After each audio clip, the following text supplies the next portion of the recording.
and hearing from them about things that they've learned. And I came across a little article about wisdom from children. One of them says, this is Andrew, age 9, he says, "Never smart off to a teacher whose eyes and ears are twitching." Rocky, age 9, says, "Wear a hat when feeding seagulls." Rosemary, age 7, says, "Never try to hide a piece of broccoli in a glass of milk." Lamar, age 10, says, "Don't flush the toilet when your dad's in the shower." Carol, age 9, says, "Never ask for anything that costs more than $5 when your parents are doing taxes." Nicholas, age 11, says, "Never bug a pregnant mom." Heather, age 16, says, "When your dad is mad and asks you, 'Do I look stupid?' don't answer him." Michael, age 14, says, "Never tell your mom her diet's not working." Laura, age 13, says, "Never try to baptize a cat." Scott, age 11, says, "Never spit when on a roller coaster." Chelsea, age 7, says, "Listen to your brain. It has lots of information." Philip, age 13, says, "Never dare your little brother to paint the family car." Patrick, age 10, says, "Never trust a dog to watch your food." And this one doesn't have a name, but it says, "When you want something expensive, ask your grandparents." You know, today as we continue in our study of the book of Ecclesiastes, we come to find out that some of our conclusions about life may need to be modified. That what we think might be true or what we've always thought to be a certain way, as we grow in wisdom, as we spend more time in God's Word, we may need to make a shift. And last week, as we were in chapter 6, we discovered that prosperity might not always be good. And today we're going to see that adversity might not always be bad. In going through this book of Ecclesiastes, Solomon is sharing us wisdom based on his experience. And one of the things he's telling us is that wisdom in and of itself is not the road to ultimate fulfillment. It's not going to bring us lasting happiness, but it does contribute some important things in our lives.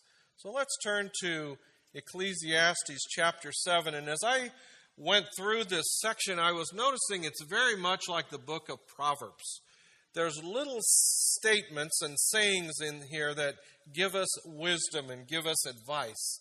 And in this particular section, it's a number of things that maybe we wouldn't normally think of as true, but we need to look a little bit deeper. And so in the first 10 verses, he tells us it takes wisdom to recognize what is better in life. And in the first 4 verses, I kind of summarize it as the wisdom he's sharing with us is that mourning is sometimes more important than partying. Listen to what he says.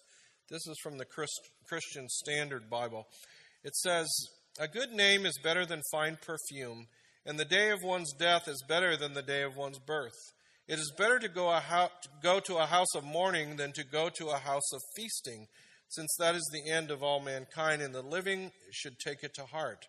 Grief is better than laughter. When a face is sad, a heart may be glad. The heart of the wise is in the house of mourning, but the heart of fools is in a house of pleasure." I don't know about you, but when I read that, it kind of stunned me, because on first glance, I would say, I don't know if that's true. I don't know how many of us would think that mourning is somehow better than celebrating, or that grief is better than laughter. So we have to think a little bit more deeply about these, and maybe from God's perspective. One of the things he's trying to tell us is that what is real or substance is better than outward perception. And he's saying a good name is better than fine perfume, something that we have to think about as we're thinking about what's better, what's worse, what's best. And I think that's true when we think about substance or what is real is better than outward perception. It's true. It's true of things like restaurants or appliances or cars or houses or movies, that sometimes what's out there, what's being advertised or what's being presented to us externally, we might think, well, this is a really good-looking car or a good-looking house, or this seems really attractive, but there's something deeper than that. Is it really quality? Is it really made well? Is it really going to last us? Is it going to serve its function? And what's true of things is true of people too. Inner character or a good name is more important than a flashy appearance. That character does count. Another thing he tells us, kind of as a matter of paraphrase, is that funerals are better than birthday parties. As you look through that, he seems to be saying that sometimes we think of the rejoicing that we do at a birth and the grieving that we do at a funeral, and we tell ourselves, certainly the birth is a better thing than the funeral. Mark Twain had an interesting quotation, or actually that was Mark Twain talking about funerals and about birth. And one of the things he said was, why is it that we rejoice at a birth and grieve at a funeral? He says, because we're not the person involved. Philip Yancey says it this way.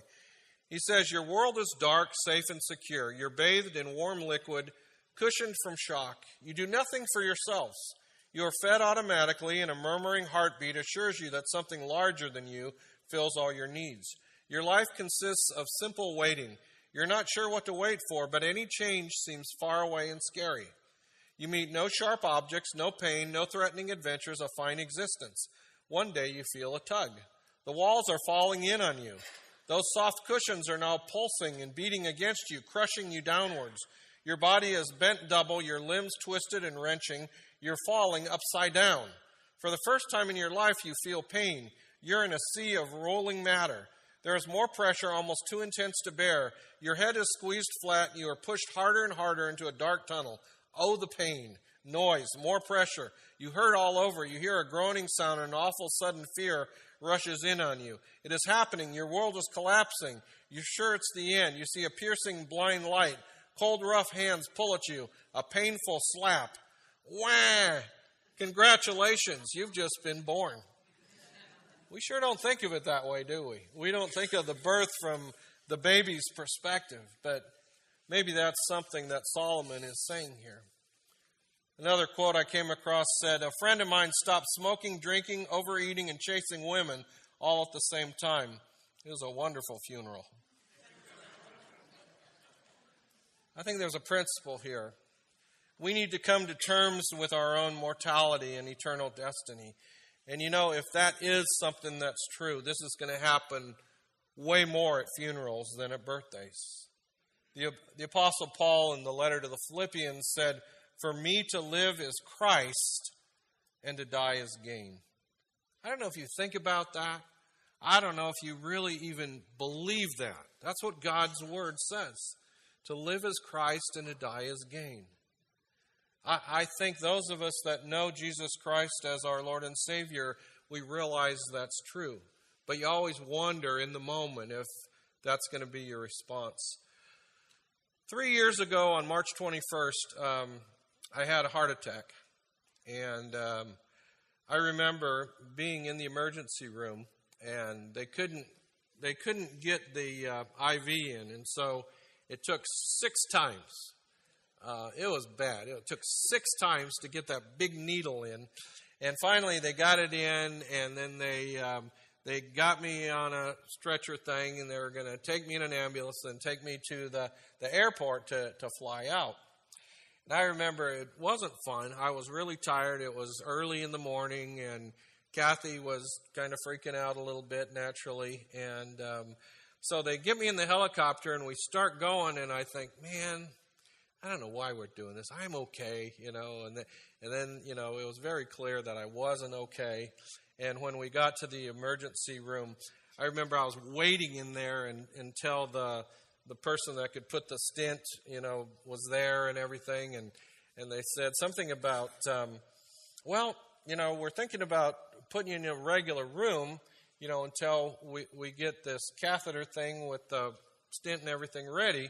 He said, but we didn't want to do that. And I go, why is that? And he goes, because you're probably the worst off of anybody in the emergency room. And I thought, oh, thank you. Appreciate that. I thought I was doing great, But in those moments, as you're pondering your own mortality, you don't know how you're going to respond. And I remember my first response surprised me.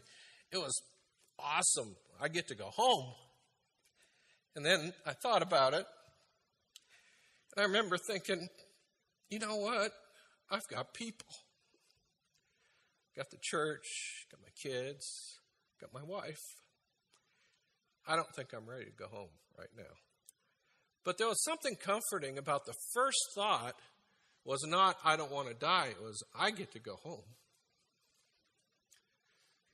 The Apostle Paul says, for me to live is Christ, and to die is gain. I'm not wishing that anybody had to be in an emergency room like that. But there is times we need to think about our lives and think about our death. Think about the end of our life.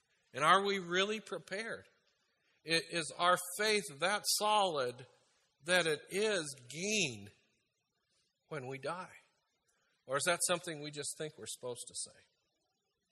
He also tells us in verse 3 that sorrow is better than laughter. It says, grief is better than laughter, for when a face is sad, a heart may be glad. He isn't denying the value of laughter. In Ecclesiastes 3:4, which he had written earlier, he said, there is a time to weep and a time to laugh. In Proverbs 17:22, it says, a joyful heart is good medicine, but a broken spirit dries up the bones. So he isn't saying it's never okay to laugh or to be happy. But he is saying that sorrow and difficulty can strengthen us, while laughter may just be a temporary salve for our sadness. You ever found that to be true? That you're laughing one minute, you're crying the next? There was a lot of that going on at the summit. There was a lot of laughter. There was a lot of tears as well. And as much as we enjoy the laughter, I think there's more depth in the tears. There's more depth in thinking about life in a real serious way. James 1:2-4 says, consider it a great joy, my brothers and sisters, whenever you experience various trials, because you know that the testing of your faith produces endurance, and let endurance have its full effect, so that you may be mature and complete, lacking nothing. From God's perspective, He has a purpose for the difficulties of our life, for the trials, for the hardships. And most of us are really not mature enough to always see that. Because for us, we're like a little baby that, wants to walk and falls down and hurts itself and thinks, this is bad. I got a scraped knee, or I don't feel too good. I want to quit. I don't want to keep going. As parents, what do? Do we say, no, just sit there and it's okay. You don't ever need to learn how to walk. No, we know the benefit of the struggle that will get them to the point of maturity, to where they'll enjoy walking, they'll enjoy running, and that even though they might fall down sometimes, that's part of the process. I don't know if very many of you have been in weight training, and you probably won't believe that I did at one time. But part of weight training is painful. Isn't that true? Those of you that live, there's part of it that's painful. And it's real easy to think, you know what? This isn't going to help me. And then we think of that phrase the coach always used, no pain, no gain.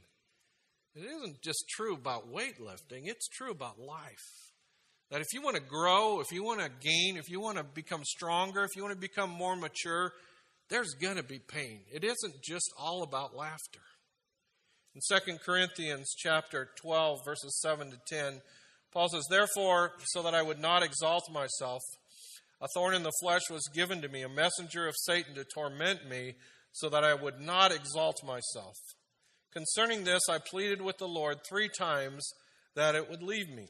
But he said to me, my grace is sufficient for you, for my power is perfected in what? In weakness. Therefore, I will most gladly boast all the more about my weaknesses, so that Christ's power may reside in me.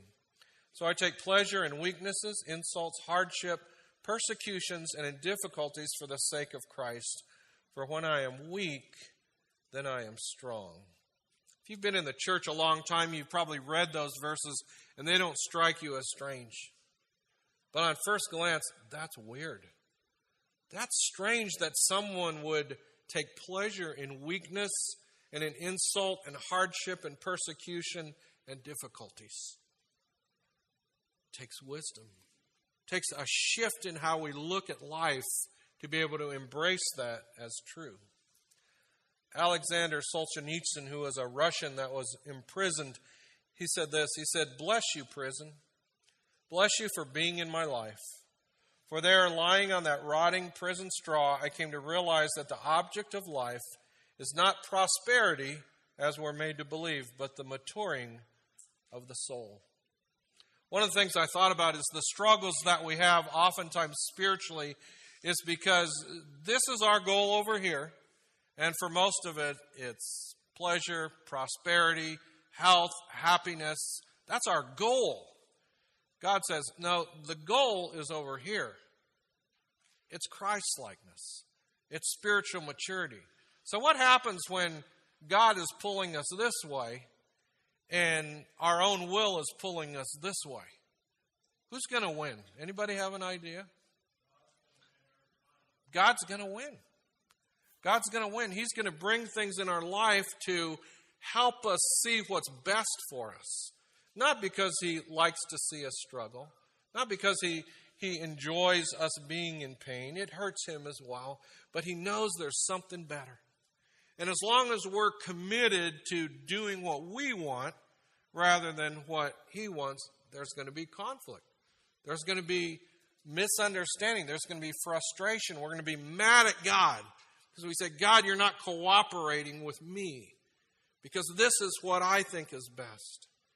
It takes a great deal of humility. It takes a great deal of brokenness to be able to accept what God's plan is for us. So an application, have you thought about the end of your life? Someone once said you're not ready to live until you're prepared to die. That's what the gospel message is all about. That there isn't a good end if you don't have Christ. That if you haven't accepted what Jesus has done for you, you're headed for an eternity without God. And so He asks us to think about life. Not just all the things we accomplish, not all the things we want, all the goals that we want, but ultimately, what are we living for and what is coming at the end? In verses 5 to 6, Solomon tells us that a rebuke may be better than praise. It says, it's better to listen to rebuke from a wise person than to listen to the song of fools. For like the crackling of burning thorns under the pot, so is the laughter of the fool. He's not saying that genuine compliments or sincere words of honor or appreciation aren't worthwhile. And we heard that some at the men's summit. I had a couple of guys come up to me and give me words of life, words of encouragement. And that blessed me. But he's saying that flattery, or in this translation, the song of fools, is not as beneficial or helpful as a rebuke from a wise person. In other Proverbs, like Proverbs 12:1, he says, whoever loves discipline loves knowledge, but the one who hates correction is stupid. Proverbs 27:6 says, the wounds of a friend are trustworthy, but the kisses of an enemy are excessive. And in Proverbs 28:23, he says, one who rebukes a person will later find more favor than one who flatters with the tongue. You know, in our world, it's easy to be offended. How many of you think people get offended too easy? They're too sensitive. They don't listen to wisdom and correction. And what happens if we're not careful is we'll fall into that trap of never offering the truth because we're afraid someone's going to get offended. Isn't that true? And the result is shallow relationships. And the result is we linger in our foolishness. I remember hearing a song a long time ago by Billy Joel, and I think it actually speaks some truth. It says, if you search for tenderness, it isn't hard to find. You can have the love you need to live. But if you look for truthfulness, you might just as well be blind. It always seems to be so hard to give. Honesty is such a lonely word. Everyone is so untrue. Honesty is hardly ever heard and mostly what I need from you. I can always find someone to sympathize if I wear my heart out on my sleeve, but I don't want some pretty face to tell me pretty lies. All I want is someone to believe. Some truth in that, isn't there? It's hard to hear honest, hard words from someone that really cares about you. The right answer, the proper perspective, is speak the truth in love. Ephesians 4:15 says, but speaking the truth in love, let us grow in every way into him who is the head, Christ. You love someone? If you love someone, you have that kind of relationship, you can offer them sometimes hard words, words of correction, words of warning. And maybe you need to take a minute. Maybe we all need to take a minute and think about it. Is there someone that we need to listen to? They've been trying to get something across to us, and for some reason, our stubbornness or our pride, we don't want to hear it. Or maybe there's someone we need to speak to. Someone that we see going in a wrong direction, and because we're more concerned about whether they like us, we don't say anything. And yet, they may need to hear words of warning. A few other Proverbs, verses 7 and 9. The long haul is better than the shortcut. Surely the practice of extortion turns a wise person into a fool, and a bribe corrupts the mind. The end of a matter is better than its beginning. A patient spirit is better than a proud spirit. Don't let your spirit rush to be angry, for anger abides in the heart of fools. He's saying cheating, bribery, extortion, it may be a shortcut to wealth, but it's going to be a deterrent to growth. Make money the old-fashioned way. Earn it. Don't try to find a get-rich-quick scheme. It tells us also finishing well is better than a quick start. Patience is required for most things worthwhile. I think we learned that at the summit. The guys that were clearing the road, I think they wanted to get it done because they were feeling the pressure that there's this big group of guys and they got a dinner waiting and it's taking a long time. So let's just get this road clear and get them up there. That wasn't a good thing. That probably cost us, 2 hours maybe? And I think we do that in life sometimes. We try to be quick. We try to do it fast instead of being patient. Also, pride causes us to think we should get what we want when we want it. And we get angry when we don't get it. And that's what it says in verse 9. Don't let your spirit rush to be angry. For anger abides in the heart of fools, he says. So in this proverb, another application is that there are no shortcuts to spirituality or Christian growth. If you want to follow Christ, if you want to become more Christ-like, you better be committed to the long haul. It's not going to happen in an instant. It's not going to be one Bible study or one class or one series you go through that's going to lead you to immediate, instant Christian maturity. It's a long haul. It's patience. It's having that vision. Then in this section in verse 10, he tells us today is better than yesterday. Don't say in verse 10, don't say, why were the former days better than these? Since it's not wise of you to ask this. I don't know about you, but I used to hear that from people. Oh man, the good old days. Anybody ever hear that? The good old days. And why the good old days was so much better than today. As I'm getting older, I sometimes feel tempted to say that, and I try to bite my tongue. The reality is, the good old days really wasn't better.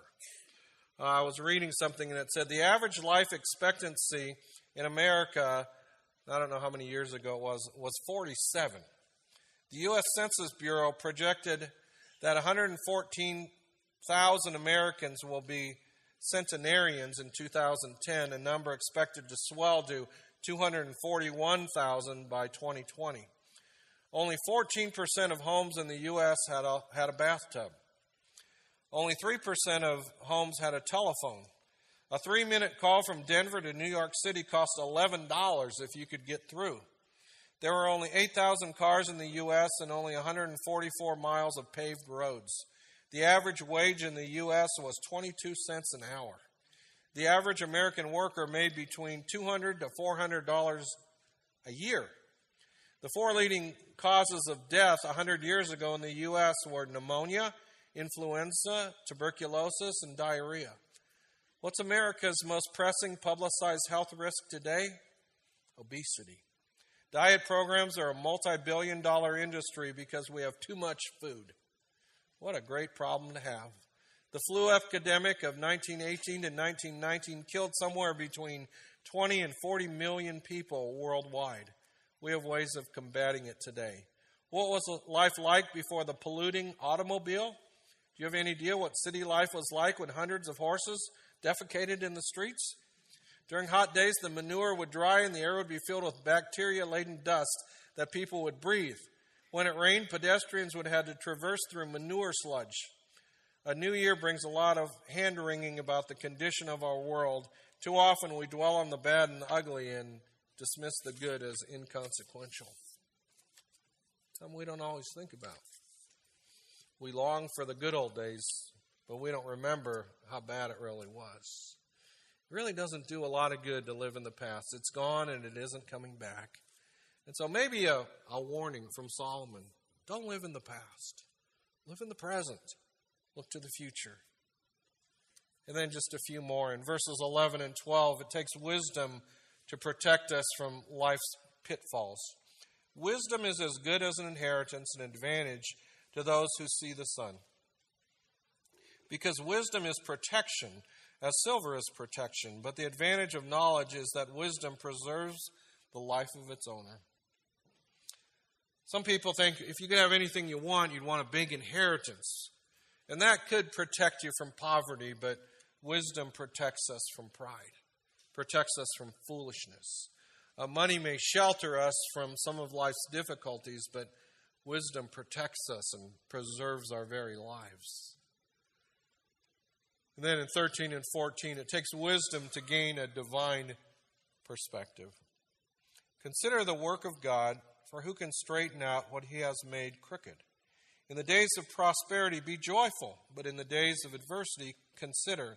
God has made the one as well as the other, so that no one can discover anything that will come after him. What he's saying here is God's in control. He's in charge, not us. We can't resist his will. So enjoy the good times. Trust in God that he has a purpose in the hard times. Well, what is that purpose? Well, in Romans 8:28-30, it says, we know that all things work together for the good of those who love God, who are called according to his purpose. For those he foreknew, he also predestined to become conformed to the image of his Son, so that he would be the firstborn among many brothers and sisters. And those he predestined, he also called. And those he called, he also justified. And those he justified, he also glorified. The key phrase in there that I want us to think about is conform to the image of his Son. Rick Warren, one time he was saying, we struggle with trials and difficulties and we can't always find the reason behind them. But he says generally the reason is always the same. It's God is using everything in our life to help us become more like Christ. If we're followers of the Lord Jesus Christ, if we're Christians, if we're born-again believers, we can believe and trust and rely on. There isn't one thing that comes into our life that God isn't using to make us more like Jesus. And so again, it comes to the idea of goals. Is your goal comfort and riches and health and all kinds of other things? Or is your ultimate goal to be more like Christ? Well, no matter how much we work at it, we can't work everything out in our life to reach our goal. But we can trust God that He's working out everything in our life to reach His goal. So because we're finite, we must trust God for the future. Wrapping all of this up, there is value in wisdom. It helps us see what's better in life. It helps protect us from life's pitfalls, and it provides us with a divine perspective. And the good thing is, you might be asking yourself, I'm not very wise. I don't understand all these things. I don't know all these things. Well, listen to what James says in James 1:5. Now, if any of you lacks wisdom, he should ask God, who gives to all generously and ungrudgingly, and it will be given to him. Would you bow your heads?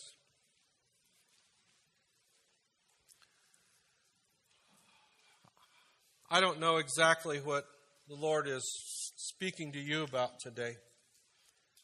But one thing I do know is that we all need more wisdom. We all need godly wisdom. And so is there an area of your life where you need to ask God for wisdom? Maybe it's something that's just confusing to you. You don't understand it. Maybe it's something that makes you absolutely mad. And today you're so frustrated with God because you don't know why He allowed this in your life. Will you ask Him for wisdom? Will you submit to Him and say, God, I don't understand this, but I know you know what's best. I'm going to trust you, even though everything in me says this is crazy. It isn't right. It isn't fair. But I'm going to trust you. Would you give me wisdom? Father, I thank you so much for your word. I thank you that it teaches us practical things, and that ultimately it always points back to Jesus Christ. Lord, I pray that we wouldn't fight against you because we so much want what we want, but that we'd learn to live and understand that you're at work. You're working things out. Nothing's arbitrary. Nothing's by chance. It's all in your hands. You're in control, and that you have a good purpose for us. You love us so much that you want the best for us. You don't want just good things or pleasurable things or happy things. You want things that's going to give us lasting satisfaction. That we will truly understand that life is in your Son, and that eternal life is knowing you and whom you've sent. Lord, thank you so much for your love and your commitment to our maturity and growth. In Jesus' name, amen.